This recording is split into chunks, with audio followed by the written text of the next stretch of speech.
Beaucoup de projets à court et long terme vous seront communiqués au moment opportun. D'abord, la force de l'identité linguistique kassaïenne. Souvent, dans ma façon d'être avec des amis de l'espace Grand Kasaï, on me pose la question, mais professeur, d'où vient le mot Kasaï? Je blague avec eux, en leur disant que c'est un nom mystique dans lequel on a caché les choses. Et pour comprendre ce message, il faut lire le nom Kasaï qui est écrit de gauche à droite. Il faut le lire de droite à gauche. Quel exercice! De droite à gauche, Kasaï regorge Isaac. Isaac signifie, dans le langage biblique, le pasteur le dira, sourire. Tout c'est Ismaël. Autrement dit, en continuant blaguant, j'ai dit, le jour où le Grand Kasaï sera représenté comme représenté ici, peut-être qu'on aura le sourire. Mesdames, Messieurs, comment? Comment, oh combien, ne pas vous exprimer mes loisirs, mes plaisirs, d'être ici devant vous, avec vous, ensemble. Nous allons replacer, replanter l'espace Grand Kasaï dans notre façon d'être citoyen congolais, tout à fait. Oui, le Grand Kasaï, encore une fois, le Grand Kasaï. Mesdames, Messieurs, le nom général de Kasaï désigne une vaste terre formant le cœur de la République démocratique du Congo. À l'intérieur de l'immense tracé courbe du fleuve Congo, jadis constitué en une seule entité administrative, la province du Kasaï.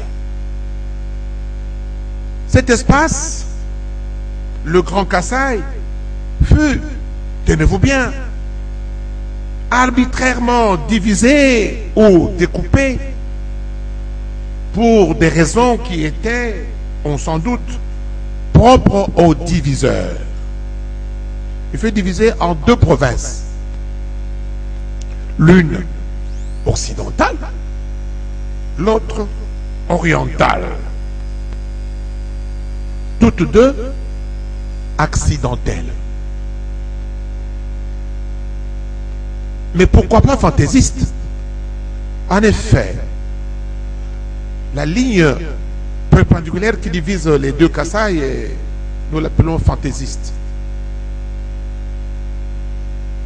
Pourquoi avons-nous l'habitude de dire, pourquoi ne pas les nommer Kasaï de l'Est et Kasaï de l'Ouest? Tout comme Berlin-Est ou Berlin-Est. Pourquoi Kasaï oriental et Kasaï occidental? C'est simplement dans la tête du diviseur. Orient, c'est très loin. Occident, c'est très loin. Kasaï oriental, c'est loin vers Corée, par là, c'est loin vers Japon. Kasaï occidental, nous avons décanté dans l'intérieur de ces genres de choses cette tension, cette tendance d'éloigner le plus loin possible les habitants du Kasaï. Qu'à cela ne tienne. L'imaginaire populaire, ici ou d'ailleurs, pensant au Kasaï, pense Grand Kasaï. Il s'agit bien de cet espace géographique, limité comme un cercle allant de la province de Bandundu, remontant vers celle de l'Équateur, prenant la droite vers la province orientale. Ici, descendant au sud vers le Kivu, continuant à droite encercle vers la province du Katanga pour atteindre enfin le nord de l'Angola. C'est ça le Grand Kasaï.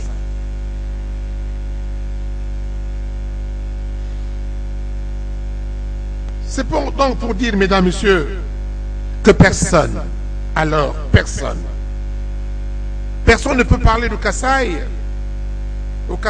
d'une province spécifique aujourd'hui ou demain, sans jeter un regard émotionné.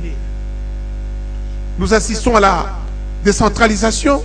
Nous avons assisté à la première décentralisation, deuxième décentralisation. Aujourd'hui, on va nous en parler tout à l'heure par les spécialistes. Mais on ne peut pas parler d'un Kasaï cinquième, comme on l'a divisé en 5, sans avoir un regard. Mais alors, un regard émotionné, un regard passionnel.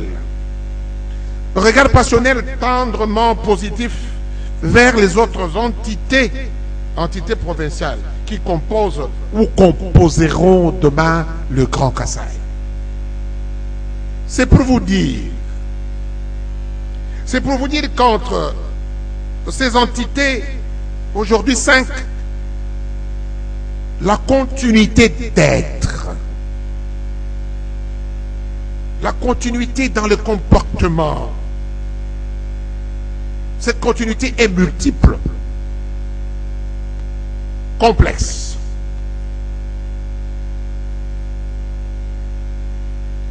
Culturelle, sociologique et pourquoi pas historique. Le Kasaï, le Grand Kasaï. Si ailleurs, quand on a décentralisé le Kivu par exemple, on parle de Nord Kivu, on parle du Sud Kivu, on parle de Maniema. Au Kasaï, on a parlé des 2 Kasaï. C'est symptomatique. Même si chacun, dans ce contexte, même si chacun dans ces plusieurs Kasaï, ils sont 5 aujourd'hui, chacun des Kasaïens à l'intérieur de petits Kasaï garde une personnalité authentique, une identité, une histoire originale. Le Grand Kasaï, je me permets de le rappeler,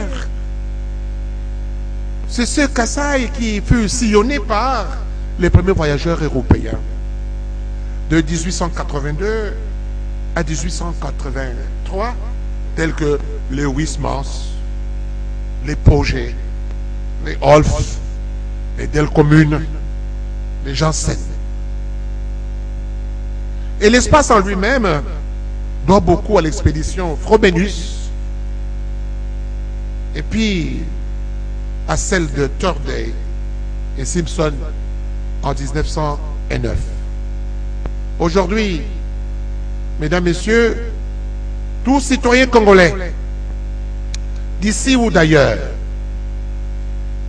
qui se reconnaît originaire du Grand Kasaï, se dit fièrement Kasaïen. Et il est reconnu et même identifié comme tel. Les Kasaïens sont à titre indicatif et bien sûr non exhaustif. Ils sont.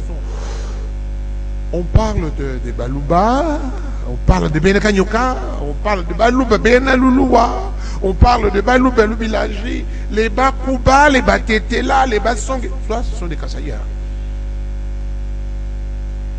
Batetela, Basonge, Bachilele, Bakete, Basalampassou.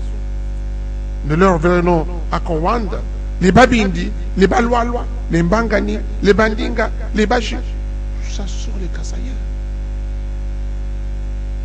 Bachibouchon, Dengesi, Bachod, Bangongo, Bangende, Bampianga, Bawongo, Bajembe, Bachokwe, sont les Kasaïens. Bampende sont les Kasaïens. Et bien biombo. Et bien en vous là. Le basongo meno. Bankuchu. Bandinga. Ben en vous là. Il va quoi l'autre. Les pénins. Mais complétez-moi la liste plus tard, dans la prochaine conférence. Ça, ce sont les Kasaïens. Mesdames, Messieurs, vous avez bien compris, ma difficulté.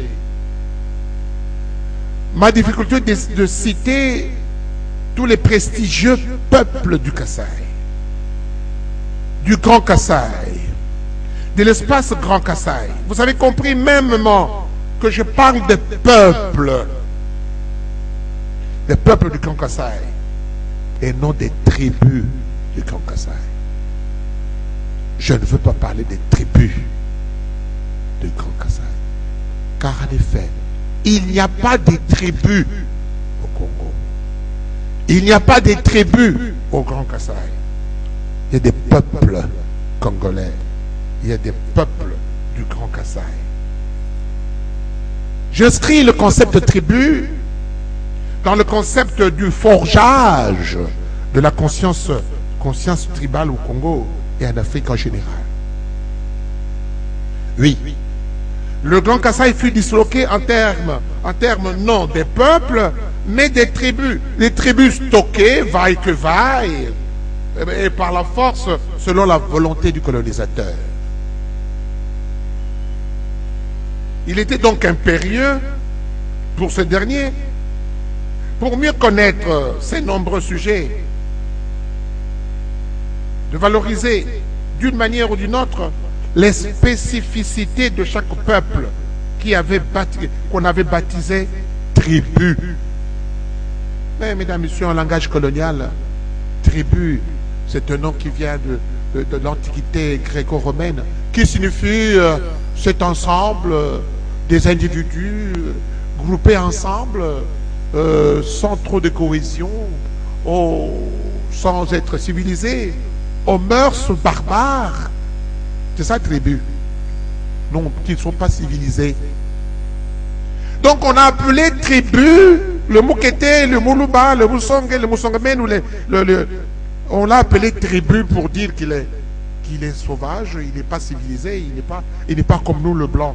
Alors, on a donné à chaque petit groupe là de tribus, on a collé un sociologue, un historien, un prêtre, pour étudier justement les spécifiques de ces gens-là, pour bien les distinguer des autres. On a plus vu ce qui différencie ce qu'on appelait tribus, que moi j'appelle peuple, plutôt que de voir ce qui les unit.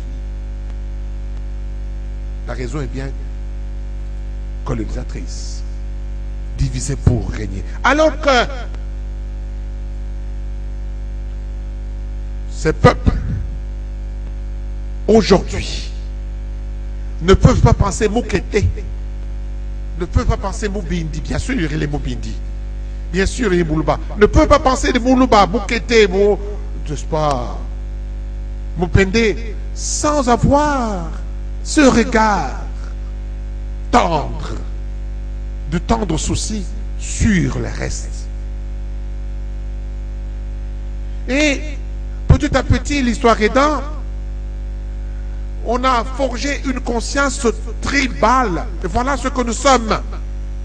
On a forgé une conscience, alors une conscience tribale.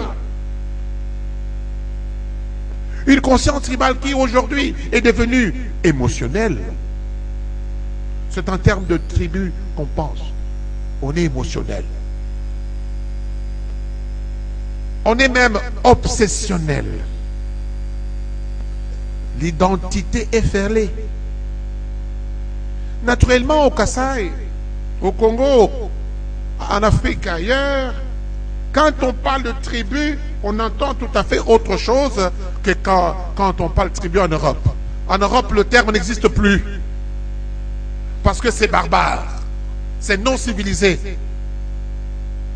Celui qui au Congo, en Afrique, au Congo en particulier, au Kasaï spécialement, parle le français comme en France, celui-là on l'appelle tribu, on l'appelle civilisation.